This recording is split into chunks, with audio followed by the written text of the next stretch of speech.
After the monumental nature of the last K-1 event covered on this channel, I'm happy to return to a comparatively breezier show from some 11 years later in the company's timeline.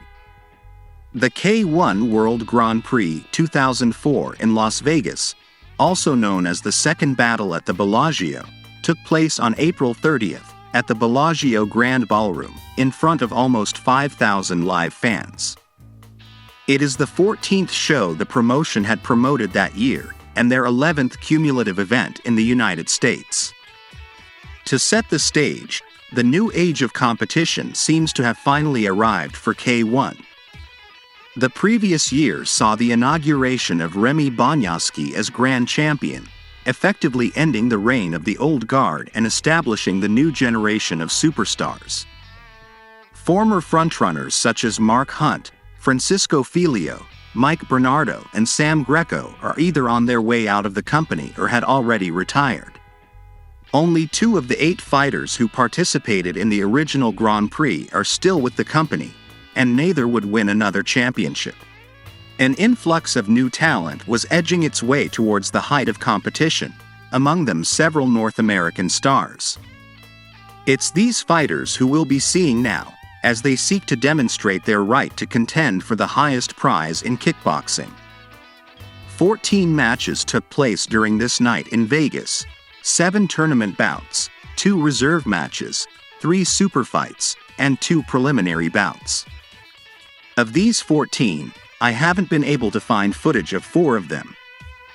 In the reserve bouts, Alex Jucan and Scott Lighty scored TKO wins over Paul Romero and Sean McCulley. In the preliminaries, Thomas Jones decisioned Toshiyuki Nakagawa in a Muay Thai match, and Rob McCullough TKO'd John Polikovsky. Tank Abbott and Francois Boda were rumored to make appearances on the show, but ultimately weren't featured at all. I'm not sure when it actually occurred on the show, so I'm choosing to talk about this match first, a special attraction with Sancho rules, pitting Kung Lee against Brian Warren. There will be 4 rounds of 2 minutes each.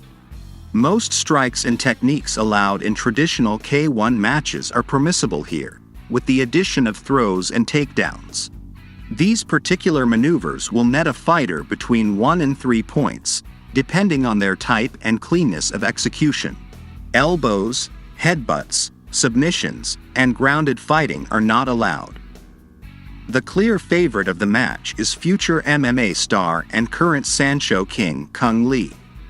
A student of Shaolin Grandmaster Sean Liu, Lee is a standout athlete who'd excelled in Taekwondo, Shidokan Karate, and amateur wrestling, but found his true calling in Sancho, or Chinese kickboxing. Mixing his tremendous kicking ability with an unmatched talent for the art's grappling aspects, he's long been held up as the exemplar of everything the sport can be, and has won all of his matches either by knockout or unanimous decision. Tonight marks his 4th appearance for K-1, and he arrives as the IKF World Light Heavyweight Champion. The man with the unenviable task of defeating him is Brian Warren, a fighter with experience in both kickboxing and mixed martial arts. A tough competitor under any circumstances with both a height and reach advantage, Warren nevertheless finds himself the underdog against such a thoroughly proven adversary. Additionally, this may be his debut for Sancho rules, so he will need to learn quickly. To his credit, he's extremely confident, promising to be the toughest opponent of Lee's career. Round 1. Lee scores early with a roundhouse kick to the head, and Warren responds by charging in for an attempt to smother his opponent's offense, sinking a straight right to the face but taking a knee when he clinches. Lee connects with another roundhouse. Warren comes in low and grabs him around the waist, but in a tremendous display of strength, the champion suplexes him from a front facelock position. Warren isn't hurt, but the throw earns Lee 3 points. Warren grabs Kung in the corner but can't budge him before the referee breaks them up. Lee throws a spinning heel kick that Warren is able to block, then a spinning back kick that connects with the midsection. In the round's final seconds, Warren clinches again, but as he tries to lay in with knee strikes, Lee grabs his leg and trips him, an effective technique which nevertheless doesn't earn any points. Round 2. A countered low kick sends Warren stumbling, and when he attempts to grab his opponent, Lee pushes him to the canvas. He intercepts Kung's roundhouse kick, but Lee pulls his leg free. Lee comes forward with punches and knees against the ropes, and when Warren shoots in again, the champion stops him with a kick. Warren's driven into the corner but defends against Lee's grappling. Brian lays in against the ropes but takes a knee for his efforts, and in the remaining seconds manages to block a backfist. Round 3. The fighters trade kicks from a distance before Lee knocks his opponent backwards with a spinning kick. Brian dives under a roundhouse to grab Kung's leg, but nothing comes of it. He blocks a spinning backfist but is knocked backwards by another spin kick. Lee opens a successful combo with a left overhand, then the fighters grapple against the ropes. Warren withstands an attempted sweep but is caught in a front facelock before the referee breaks them apart. Warren breaches Lee's defenses with a jab, but the champion absorbs it. As the round is about to end, Lee catches Warren's leg for a sweep and nets 2 points. With the final round fast approaching, this has become Kung Lee's match to lose. Brian Warren has withstood the Kung Fu stylist's knockout power but has failed to make any headway against the otherwise rock-solid champion. A knockout of his own is his only hope for a victory, but given the way the match has unfolded, this is a tall order. Round 4. Lee lands a sidekick and a flashy axe kick to open the action, then stifles Warren's attempt to overpower him. As Warren comes in with a punch, he ducks low, hooks the other fighter around the thigh, and lifts him bodily for a 3-point slam. To his credit, Warren readily gets to his feet, but must absorb another couple of flashy kicks. He blocks a huge spinning heel kick, but slips while trying to reciprocate with a back kick. With 45 seconds to go, Lee is feeling extremely confident and nails a flying scissor takedown that earns 2 points. The audience is solidly behind the champ as he sweeps Warren for an additional 3 points, and lands another axe kick just before the match's end. The frustration on Brian Warren's face is justified, as Lee sweeps the judges' scorecards for a unanimous decision win, maintaining his perfect record and providing the audience with a spectacular show. This match doesn't tell us much about Kung Lee that the world didn't already know, but it's part of the steamrolling tour that capped this part of his career. He'd have one more Sancho match in the following year before transitioning to mixed martial arts, in which capacity he became the inaugural Strikeforce middleweight champion and one of the top fan favorites of American MMA. Brian Warren likewise still had an entire career ahead of him, but this one-sided loss against Lee preoccupied him. Declaring that he'd only lost due to the breakages involved in stand-up fighting, he rematched Lee 2 years later. To his chagrin, this challenge only served to underline his opponent's skill for a second time, as Lee first nullified his attempts to fight on the ground before knocking him out with punches to the face. The tournament proper begins with quarterfinal number 1.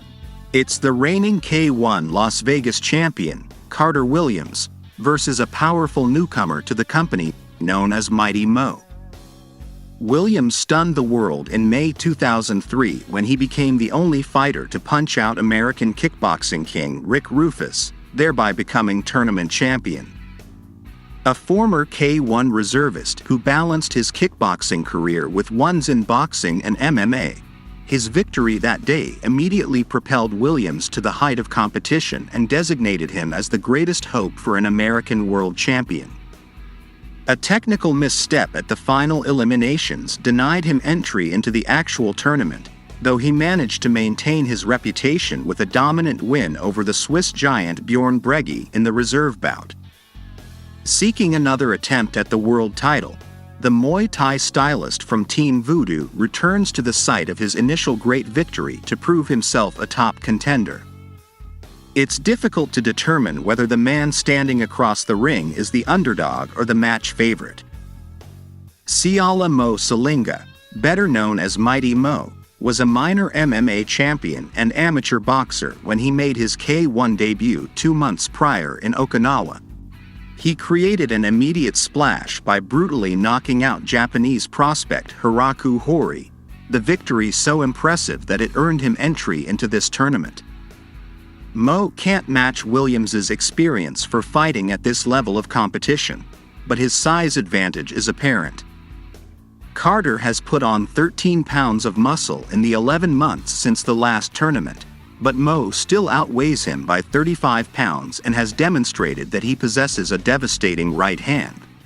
Their match has the potential to be a brutal spectacle. Round 1. Mo goes for the knockout punch in the opening seconds, Williams falling backwards to avoid the impact. Mo then lands huge strikes to the body during a lockup and pushes Williams down when the American Hurricane strikes back with a knee. A low kick from Williams hurts Mo, who slips when the former counters a roundhouse kick. A few tests of strength follow, Williams pushing his forearm under Mo's chin to gain an advantage. He sinks a knee in the clinch but must accept a jab in return, then displays his superior speed with a countering combo. The referee overlooks an apparent knee to the groin, and this allows Williams to capitalize with an uppercut. In the round's final seconds, Carter barely avoids a huge hook from Mo and sinks another painful low kick. Round 2. Mo responds to a roundhouse kick with more huge strikes to the body, but Williams cuts off his advance with a front kick. He gets the better of a lockup, powering out with a low kick. More of these follow, Williams increasingly targeting Mo's lower body. A big hook and low kick in the clinch hurt the bigger man, and Williams intercepts his attempt at a retaliatory strike. Kicks and punches keep Mo on the defensive, and a close-range exchange favors the faster Williams as he lands a left hook across the Samoan's face. He's winning a tactical war, managing to create openings from a distance and withdrawing before the bigger man can retaliate. He lands more strikes as the round ends, seemingly taking the lead in points. As he's tended to in his corner, Mighty Mo likely realizes that he stands to lose the match if things continue on this trajectory. Victory isn't out of reach, but he's reached his final opportunity to seize it. Round 3. Williams maintains the pressure with low kicks and punches, and again catches the leg when Mo attempts a kick. Mo comes in with a jab but catches a retaliatory hook, then fails to connect with more swinging punches. He finally makes some headway by catching Williams with a hard hook to the face while driving against the ropes. Then, after keeping his feet during an attempted takedown, Mo connects with a huge cross to Carter's head. Williams staggers against the ropes, and even though he's able to return fire to some degree, a massive punching exchange favors Mo and leads to a stoppage after Williams accepts a huge overhand. The match then ends in some confusion and frustration. While separating the boxers, the referee raises his arms in a gesture that resembles the signal for a match end. The ringside officials accept it as such, and they ascend the apron to tell the referee that the fight is over. The ref, who had been in the process of delivering an 8 count, instead raises Mo's hand in a knockout victory. Williams is anything but happy, insisting that he's able to keep fighting, but the ruling stands. Mighty Mo advances to the semifinals while Williams is obliged to leave the tournament. This is a controversial way for the fight to conclude. Carter Williams's frustration is justified, because regardless of what the final 68 seconds of the match would have held in store for him, He didn't lose this bout based on skill, but rather because of somebody else's mistake. Referee Atsushi Onari is not only a former professional fighter, but also served as K-1's director of rules, so his conduct here is embarrassing to say the least. Additionally, the Athletic Commission's decision to staunchly enforce what was clearly a bad call seems absurd in retrospect. Carter Williams would continue to compete for the company, no doubt with a lingering sense of indignation, but he struggled to recapture his success of the previous year. He remained a regular on the American circuit, but a combination of injuries, bad luck, and the efforts of other rising stars kept him from further tournament victories. He left K-1 after 2010, pursuing his career in kickboxing and MMA elsewhere. He was set to debut in the world of bare-knuckle boxing when an injury retired him from all competition. Quarterfinal number 2 sees Dewey Cooper of the USA taking on Nobu Hayashi of Japan, in a showdown between two fighters struggling to make their mark in the company. Las Vegas's own Dewey Cooper was a dominant presence on the American cruiserweight scene when he was recruited by K-1.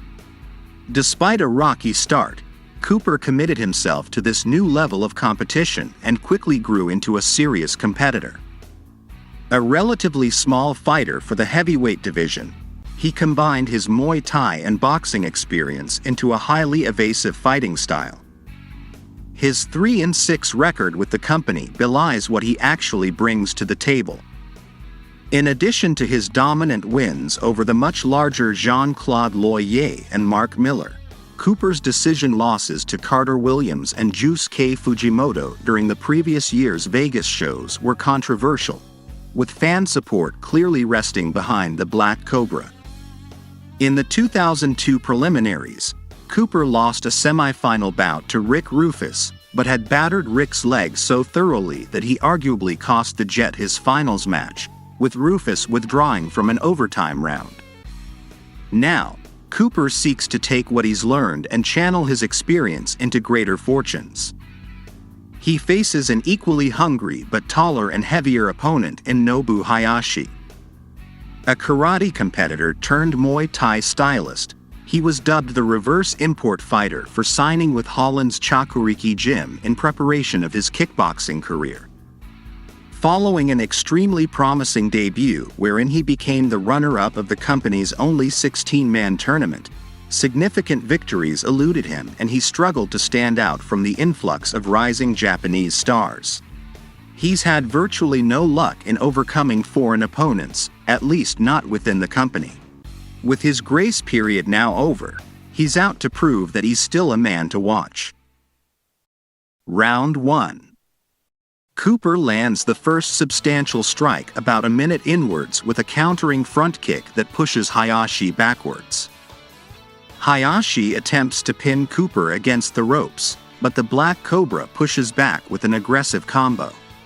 Apprehension from both fighters keeps them from landing anything significant for the next minute, but in the final 30 seconds, Dewey comes forward and partially connects with a right overhand.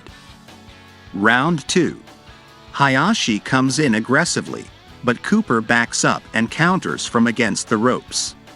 He now works to control the distance, kicking and countering while trying to beat his opponent to the first strike of every exchange. Hayashi punches him against the ropes again but leaves room for Cooper to come out swinging and reverse their positions. Dewey now becomes the more proactive fighter, kicking inward and trying to create openings. Nobu counters Cooper's sidekick with a roundhouse, but finds himself on defense as the shorter fighter brings him to the ropes again. Round 3. Aware of the fact that neither fighter has captured the minds of the judges, Hayashi again goes on offense and manages to keep Cooper on the defensive for much of the first 90 seconds. Cooper avoids a high roundhouse kick and comes in with a flying knee. The fighters return to exchanging low kicks, trying to build points, but it's Dewey who eventually takes the initiative and comes forward to pressure the Japanese boxer. He connects with a left hook to the face, then throws another flying knee and several big overhands. In the final seconds, the fighters brawl in the corner, with both landing several strikes to the head and face. With the match over, the verdict goes to the judges. While one of the three officials scores the bout as even, the others declare a 1.5-point advantage for Dewey Cooper, who advances to meet Mighty Mo in the semifinals. This was a technical match which may not have satisfied fans who came to see hard-hitting action, but it demonstrated Cooper's strengths, not just speed and technique, but the ability to avoid punishment. Hayashi, the more natural brawler, made a mistake in agreeing to fight on his opponent's terms. Neither fighter seemed prepared to fully engage the other, but Cooper was more proactive and managed to outpoint his opponent by a close margin. Nobu Hayashi leaves the tournament and returns to Japan.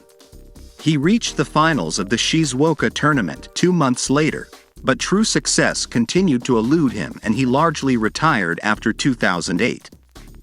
Remaining affiliated with Chokuriki, he became the leader of the brand's presence in Japan, and it was under his direction that the gym expanded from being merely a training facility to an actual promotional presence, regularly running martial arts shows out of Tokyo.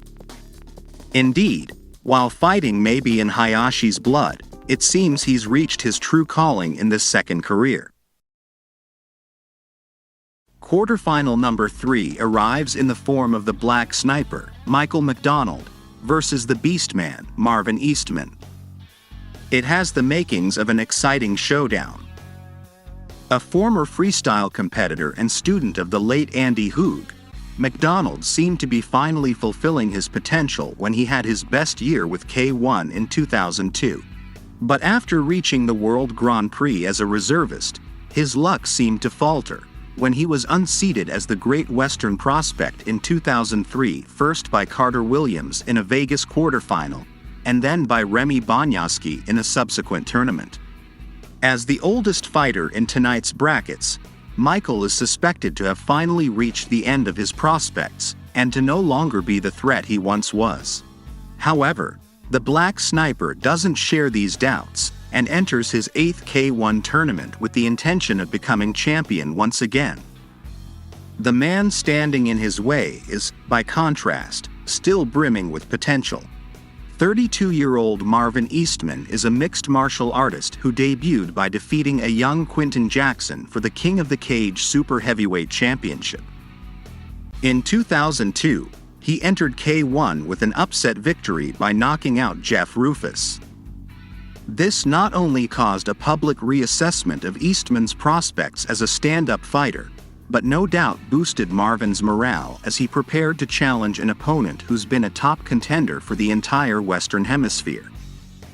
Armed with vicious knee strikes and tremendous knockout power in his fists, he's poised to shock the kickboxing world for a second time. Round 1. Both fighters start off furiously, trading kicks and clinching before Eastman leaps in with a jumping strike. Eastman applies the pressure to McDonald, who must cover up against the onslaught. McDonald goes down twice in a slip after Eastman grabs his foot. He's knocked into the corner where the surprisingly acrobatic Beastman continues to unload. Michael connects with a 1-2 combo, but seconds later, he takes a right hook to the head that sends him to the canvas for the first knockdown of the match. However, he makes it to his feet and maintains his defense as Marvin continues the offensive, the smaller fighter looking for but failing to find the second knockdown. This was a tremendous opening round for Eastman, who not only took McDonald by surprise, but also the audience. If he can maintain this momentum, there may not be much that his opponent can do to stop him. Round 2. Marvin keeps up the pressure with heavy and accurate hooks, but McDonald has regained his senses and defends himself well. Eastman refuses to back off, seemingly impatient for another knockdown, and the proximity gives Michael the opening for a 1-2 combination that sends the Beastman stumbling into the corner. He manages to continue after receiving a standing 8 count, but Michael lands a further series of punches that send Eastman to the mat. It's ruled a slip, but this doesn't avail Eastman, who collapses following 2 right hooks to the head and a left cross to the jaw. The referee waves off the match, and in a dramatic display of turning the tables, Michael McDonald wins via TKO. This outcome came as a genuine surprise and probably constitutes the biggest mid-match comeback of McDonald's career, demonstrating that he may very well still have what it takes to win a tournament. Disappointingly, this match marked the end of Eastman's trajectory. He competed once more for K-1 in a controversial match against Ray Seffo that ended his relationship with the company. He refocused his efforts on MMA, in which capacity he captured several minor championships before his retirement in 2013. The last quarterfinal is an interesting matchup between fighters who aren't particularly well known in American K-1 but are still ready to take the next step in international competition. It's Kelly Leo versus Tatsufumi Tomihira. Leo is an American fighter from Atlanta with a background in above-the-waist competition, and he arrives as the ISKA Southeastern Heavyweight and IKF East Coast Super Heavyweight champion. With a stout frame that belies his fast-paced fighting style, Leo's built a fanbase in the southeastern United States but has yet to succeed in K-1. He lost a quarterfinal in the 2002 Milwaukee tournament and a reserve contest at the 2003 Las Vegas show, but like every other boxer in the brackets, he now finds himself with a renewed opportunity to step up his game. If determination counts for anything, he may yet go far. Tomihira is a karate practitioner who'd started out in Japan's national kickboxing leagues before transitioning to Seito-Kaikan and K-1. He's been heralded as the next great Japanese star, with the hype machine going as far as to predict his supplanting Musashi. While this prediction has yet to pass, Mr. Yellow Card has already developed a reputation for fearlessness, with his 2003 match against Ray Seffo winning him accolades for his tenacity and fearlessness. This mindset could serve him well in a foreign tournament, which might be the platform he needs to further his reputation. It will be interesting to see how these two clash. Round 1.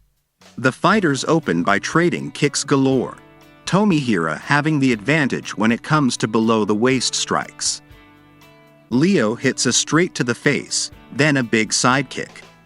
Tomihira punches his opponent into the corner, but Leo is able to return with knees. Tomihira demonstrates some good defensive head movement before hitting a big hook to the face. He lands a combo against the ropes, but Leo punches his way out. Round 2. The boxers take a slightly more conservative approach until Tomihira decides to close in with a combo. He lands a roundhouse kick to Leo's chest, then the fighters stand and deliver series of strikes. Kelly is unbalanced when he attempts a spinning back kick, but Tomihira fails to capitalize effectively. He places Leo on the defensive and lands a punch to the face. Leo sinks a hook to the cheek in response, takes a low kick, and lands another hook. As the final minute ensues, Tatsufumi comes forward with a big knee, but Leo absorbs it and bounces off the ropes to land a hard left straight that sends his opponent to the canvas for a knockdown. Leo doesn't push his luck when the Japanese fighter regains his feet, fighting defensively as Tomihira comes forward. He ends the round with a definite lead in the scorecards. Round 3. Doubtlessly feeling the pressure, Tomihira advances aggressively with a sharp combo that places Leo on the defensive. Kelly absorbs a painful low kick, then partially avoids a reverse roundhouse kick. Tomihira remains on the offensive and manages to land a hook that snaps Leo's head backwards. He lands some more strikes in the corner and against the ropes, but Leo returns with a set of countering hooks. He goes to the floor in a sweep but is none the worse for wear. Big head strikes are exchanged as Tomihira avoids a repeat of the earlier knockdown. More low kicks from Tatsufumi force Leo against the ropes, but the American remains upright and fights back with punches before the bell sounds. I believe the fans in attendance were surprised by how entertaining this match was. Both Leo and Tomihira favor a straightforward, head-to-head style and are tough enough to accept a lot of punishment, and that made their bout both competitive and exciting. Of course, the second-round knockdown helped ensure that the outcome wasn't close, with all judges awarding Kelly Leo a decision victory by a margin of at least 1.5 points. He advances to the semifinals for the first time, preparing to meet McDonald for an opportunity at the championship.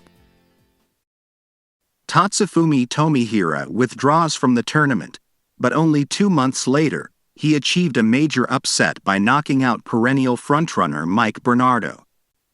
He advanced through the ranks of Japanese heavyweights with wins over Hiromi Yamada and Jusuke Fujimoto, but ended his career competing for the fledgling Heat promotion. He was poised for an opportunity at the company's heavyweight title shortly before his retirement, but a facial injury derailed the scheduled contest. Tomihira retired in 2011, never having reached the top of the mountain but still having collected a devoted fanbase along the way. We take a break from the tournament to focus on a super fight between the Rhino Tommy Glanville and the Beast Bob Sapp. This is expected to be a slobberknocker-style fight between two super heavyweight brawlers. Glanville, a former WKA world champion and the hometown fighter, is best known for his rivalry with Mark Miller, but he hasn't been seen in K-1 for almost 3 years. He's put on 56 pounds since his last appearance, probably to help offset the huge weight discrepancy between him and his opponent. Sapp has been one of the company's biggest stars since his debut, thanks to his bombastic persona and brutal fighting style. Despite holding dual victories over Ernesto Host, the big man from Colorado is still struggling to fulfill his potential. The last time he competed in Vegas, fans roundly booed his controversial victory over Kimo Leopoldo, and a much-hyped feud with Mike Tyson fizzled before it could begin. Since then, Bob has leaned into his reputation as a pure brawler, and now seeks to win over the city with a display of sheer brutality. Round 1. In an extremely short match, Glanville crosses the ring and tries to destabilize Sapp with low kicks. It's somewhat effective, but Sapp returns fire with jabs and backs Glanville into the corner. There, he lands a left hook to the face that immediately fells Glanville for the first and final knockdown. Tommy tries to get to his feet as the referee waves off the match, but he's so unsteady that he immediately falls again. In the single quickest victory of his career, Bob Sapp wins by knockout after only 33 seconds. While any one-punch knockout is impressive, this is a curious instance wherein it doesn't necessarily do much for the reputation of the winner, which had cooled significantly since his first year of competition. The fans in attendance were more appreciative of Sapp than the last time they'd seen him, but his exploits had become more of a spectacle than a demonstration of true competitive potential. Indeed, his knockout loss to Ray Sefo 2 months later seemed to bolster the consensus that Bob wasn't actually ready for world-class competition. As for Tommy Glanville, he was tragically nearing the abrupt end of his career. He fought one more match in August and had only just returned to training when he died in his sleep, a little over a year later. He was 42. His final record stands at 19 wins and 7 losses with 11 knockouts. We've reached both the semifinals and the most contrasting matchup of the tournament, Dewey Cooper versus Mighty Mo. While the fighters both have boxing experience, they otherwise share little in common. They're about the same height, but Cooper is one of K-1's lightest heavyweights while Mo tips the scales at 283 pounds. Cooper is a speedy technician, while Mo has spent his matches looking for the knockout punch. Cooper is the veteran, and Mo is the newcomer. It will be extremely interesting to see who comes out on top. Round 1. Cooper circles while kicking low. When he sweeps his opponent's leg, Mo rushes forward in retaliation, but Dewey manages to block his powerful left jab. He loses his balance on another kick, and only avoids Mo's attack by going to his knees. He continues by fighting from a distance and remaining outside of the bigger man's reach, and he demonstrates his agility by avoiding a huge haymaker. Mo comes forward again, trying to trap Cooper against the ropes, but Dewey sidesteps effectively. A low kick hurts Mo, who retaliates with a right roundhouse. The Samoan drives Dewey backward, but Cooper covers up and continues to pepper his adversary for the remaining round. Round 2. Mo rushes in and manages to briefly pin Cooper in the corner, but Dewey lands a hook to the head before freeing himself. He lands a roundhouse kick before ducking out of Mo's retaliatory swing, then does it again when the bigger man tries to surprise him. Cooper decides to come in aggressively but is unbalanced before he can do anything. Mo takes his turn to come forward, but Cooper defends and counters effectively. Mo finally seems to land a hook to the head, but Cooper absorbs it and immediately strikes back with a short combo. The Cobra refuses to give his opponent the opportunity to rest by repeatedly landing low kicks from a distance, forcing the bigger man to come forward. He baits Mo with the Philly shell, but almost takes a hook to the head when he's rushed against the ropes. He then throws a flurry of punches but is knocked backwards with a right cross to the jaw. Mo then charges like a bull, but Cooper is again able to duck out of the way. Then he lands a jumping knee from the ropes. After 2 rounds, we've yet to see any of the monstrous hits that helped highlight previous matches, but the fight remains a nail-biter. Dewey Coopers managed to avoid getting hurt, but Mighty Mo is keeping him on his toes and giving every impression that one solid shot could send Cooper out of the ring. Dewey seems to be ahead in the scorecards, but with the pressure on, it's possible that Mo might pull off another third-round win. Round 3. It doesn't take long for Mo to rush in anew, but Cooper is able to avoid the brunt of his strikes. When the same thing happens again, Dewey is able to spin his adversary around and throw a flying knee. He squarely lands a kick to the head which the Samoan absorbs but can't retaliate against. The Cobra then fights from a distance, picking away at his opponent and stepping out of the way of punches. Truly feeling the pressure, Mo bull-rushes Cooper into the corner, where he lays in with powerful strikes to the body, but Cooper absorbs them and punches his way out. Mo lands a kick to the body, but Cooper minimizes its impact by moving laterally. He baits the bigger man, who comes in and takes a hook for his effort. In the last 45 seconds, Cooper becomes more proactive and throws some daring strikes that don't seem to hurt his opponent but probably help to increase the score. In the final moments, Mo makes one more half-hearted attempt to rush forward, but Dewey sidesteps him and lands a shot to the head for good measure. The judges eventually deliver a close but unanimous decision, 2 of 3 giving the victory by only a half point to Dewey Cooper, who becomes the first fighter to reach the finals. This match is one of the most significant vindications of Cooper's evasive fighting style. K-1's broad upper weight division and the sheer quality of competition made it difficult for the small cruiserweight to replicate the knockout power he demonstrated in his earlier career, but in a match of pure agility versus pure brawn, he was able to win confidently. Additionally, Mighty Mo's future reputation as a major player in the company retrospectively makes this one of Cooper's most impressive victories. Mo Salinga exits the tournament, but as prefaced, he had a considerable future ahead of him. This was far from the end of what would be a very busy freshman year, ending with him reaching the quarterfinals of the World Grand Prix. He won 2 national tournaments before returning to his MMA roots in a side-along career, culminating in his becoming the Road FC openweight champion. He seems to have retired from all competition after 2019. Semi-final number 2 presents us with a showdown of the up-and-comer versus the established star. It's not unlike the Dewey Cooper and Mighty Mo match, but it is more pronounced in that McDonald has objectively been the best fighter in North America. Despite the Black Sniper's recent setbacks, it's difficult to imagine Kelly Leo drawing a more difficult opponent at this point in the tournament.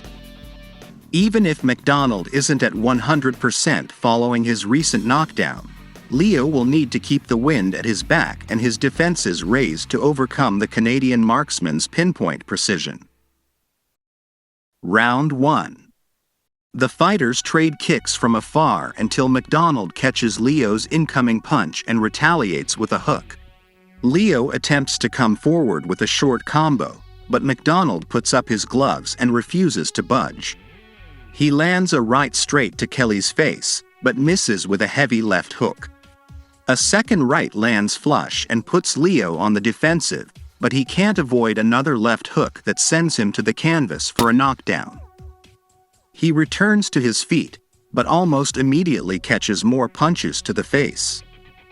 The match ends in an almost cinematic display as McDonald lands a right roundhouse kick to the head that sends Leo sinking in the corner for a TKO.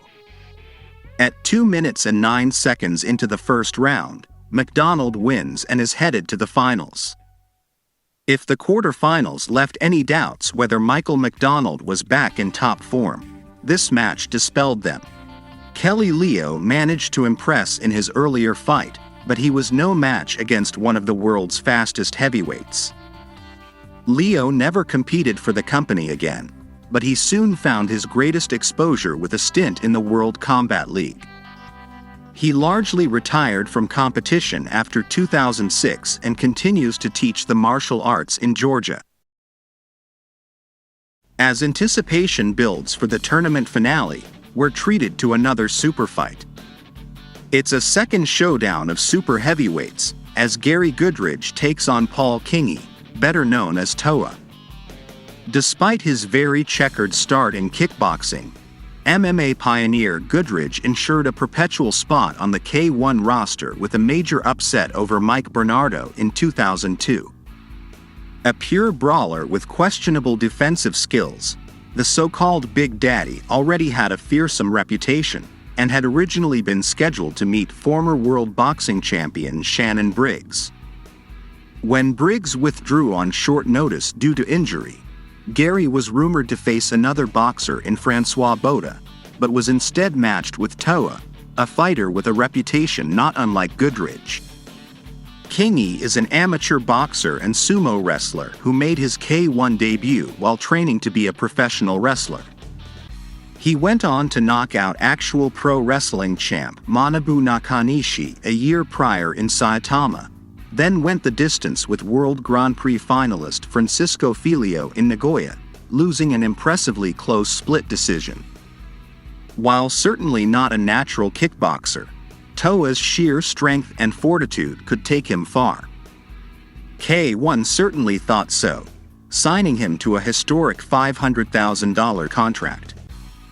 With its combatants meeting at a combined weight of 553 pounds, this match is unlikely to go the distance, but will certainly be extremely hard-hitting. Round 1. Toa opens with a left jab and a right overhand that knocks Goodridge backwards, and he unloads against the ropes, his punches delivering a massive amount of force. However, Goodridge seems to absorb them all and fights back with jabs and low kicks. He backs the New Zealander into the corner, and when Toa pushes back with his head down, Gary hits him with a hook. Goodridge covers up against another avalanche of punches, then hurts his opponent with a sharp left cross, followed by his own storm of strikes. Toa is knocked down with a hook across the chin, but makes it back to his feet. Goodridge marches in with ill intent, and seconds later, Toa is back on the canvas following a thundering right uppercut. The referee waves off the match and Gary Goodridge wins by knockout. I don't think a victory by either fighter would have come as a surprise, but as it turned out, Goodridge was in his renaissance period as a kickboxer. While his MMA career was winding down, he was entering his most fruitful time with K-1. He became a serious contender in the US tournaments, reaching the finals of 3 championships and winning 1. And even though he never made it to the Grand Prix, he was invited to the final 16 a total of 4 times in his career. On the other hand, the life of Paul Kingi had already been turned upside down behind the scenes, and his career was about to follow. At the time of the match, he was in litigation over an incident that would eventually see him imprisoned for manslaughter, and 1 year after this night in Vegas, Kingi was found guilty of killing his uncle with a single punch during a family quarrel. Kingi, who claimed he'd been acting in self-defense, was released on appeal after serving half a year of a 30-month sentence, and his guilty verdict was eventually overturned. Despite this vindication, his K-1 career was over. He was scheduled to compete in the 2007 Kings of Oceania tournament, but never actually returned to the ring. In a company that inherently favors the efforts of super heavyweights, it's rare that a tournament delivers a final such as this, a showdown between 2 smaller fighters best known for their speed and technical aptitude. Michael McDonald and Dewey Cooper have had differing degrees of success in K-1, but both stand to make an impact by capturing the North American crowd. The boxers are matched for speed and have comparable experience, but Michael has proven himself more adept at collecting knockouts in this weight class. Dewey has spent more rounds in the ring, but Michael has suffered a knockdown. Cooper is one of the few fighters to be at a weight disadvantage against McDonald, but he's almost a full decade younger. It's this age difference that may indicate their differing motivations. At 39, the Black Sniper has already disproved many naysayers who dismissed him due to his slow start in 1998. But now, he may be looking at one of his last opportunities of making it to the top. And at 29, Cooper is in his physical prime but has yet to prove his full potential. He enters opposing not only McDonald but the same naysayers the latter faced, and is hoping to not only follow in his footsteps, but go further. It will be interesting to see whose determination bears out. Round 1. McDonald is first to strike with roundhouse kicks, which Cooper avoids. Cooper comes in with a hook and overhand, but McDonald blocks both. Michael connects with a mid-kick, then Cooper forces him against the ropes with punches and a flying knee. The fighters momentarily clinch, then throw simultaneous kicks which unbalance both of them. Michael appears to land a low blow, but the referee seemingly tries to convince Dewey that he wasn't actually fouled. Whatever the case, Cooper blocks a snapping roundhouse kick but takes a punch to the face against the ropes. Then McDonald ducks underneath the combo before the round ends. These were an interesting 3 minutes.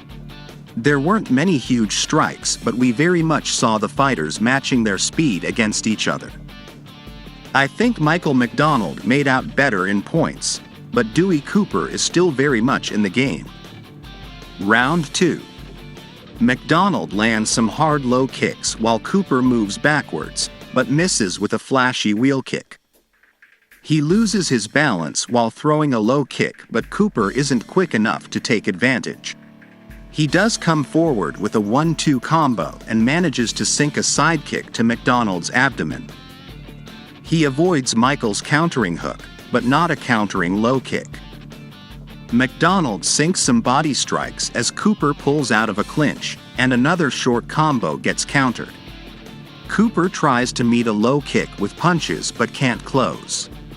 Michael avoids damage as he's forced against the ropes, and seems to land some hooks when the positions are reversed. A hard cross and body shot force Cooper to push him away, but McDonald quickly breaches his defenses again with a right straight. The Cobra manages to land a knee at close range but otherwise continues to have difficulty closing with strikes, instilling the sniper with enough confidence to perform the Hoob Tornado. Dewey remains on the defensive, his showboating belying the fact that he's been stifled by Michael's strength, accuracy and defense, with McDonald blocking everything that's thrown at him in the final seconds. With one round left to go, it appears that Michael McDonald is pulling ahead in the scorecards. The two fighters may be evenly matched in speed, but the sniper is successfully breaking down the Cobra's defenses and scoring more significant strikes. He seems to have completely recovered from the damage he suffered during the quarterfinals, and seems confident that his opponent can't hurt him. Dewey Cooper may have hoped that fighting a relatively light opponent would allow him to pull off more effective offense, but he continues to have difficulty channeling power into his otherwise educated fists and feet. It's become his match to win, and he will need to dig deep to come up with something effective against the Canadian assassin. Round 3. McDonald's cornermen are slow to exit the ring, but once the round is underway, Cooper must block a sharp roundhouse kick. The Cobra remains on the defensive while Michael circles, the sniper eventually throwing a spinning backfist and sidestepping a countering combination. Both fighters are apprehensive for the next several moments, but McDonald breaks the stalemate with a charging kick and 1-2 combo.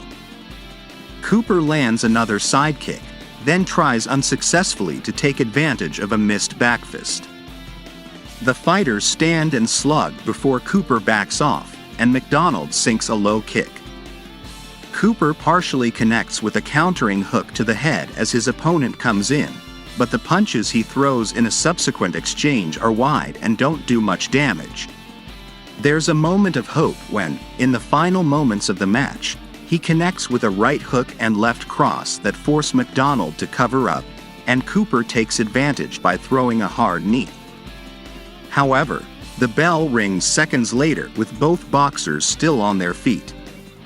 For the fourth time this tournament, the judges are called upon to determine a winner. It takes them approximately 1 minute to deliver their scores: 29 points to 28, 30 to 28, and 30 to 27.5, a unanimous decision in favor of Michael McDonald. The Black Sniper is the winner and tournament champion for the third time in his career. This was an entertaining fight, and like virtually all other tournament finals featuring McDonald, it was a highly technical bout more akin to a chess match than an outright slugfest. That said, the imbalance of power and strength played a major role in the outcome. After a fairly even opening round, the Canadian increasingly went on the offensive, occasionally with a degree of confidence that seemed to tempt retaliation. Cooper was able to compete when it came to agility, but as often was the case in his K-1 career, the knockout power he displayed before and after was nowhere to be seen. The fact that he made it this far is enough to rebuke some of the naysayers, but as it turned out, tonight was the peak of his competitive success. Despite some controversial decisions and positive exploits in boxing and MMA, Cooper never won another kickboxing match and seemingly retired from all competition after 2014. He maintains an extremely successful career as a trainer, having coached world champions Beibut Shumanov, Jessica Rakoczy, Jesse Vargas, and most famously, Francis Ngannou.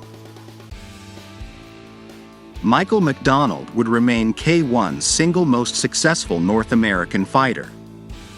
Others had more decorated cumulative careers, but no other person from the Americas managed to win 3 tournaments for the world's top promotion. This helped ensure his status as an international fan favorite, which he remains even to this day. Disappointingly, he was defeated in his qualification match at the final 16, and would never reach the Grand Prix again in any form. He retired from all competition after 2008.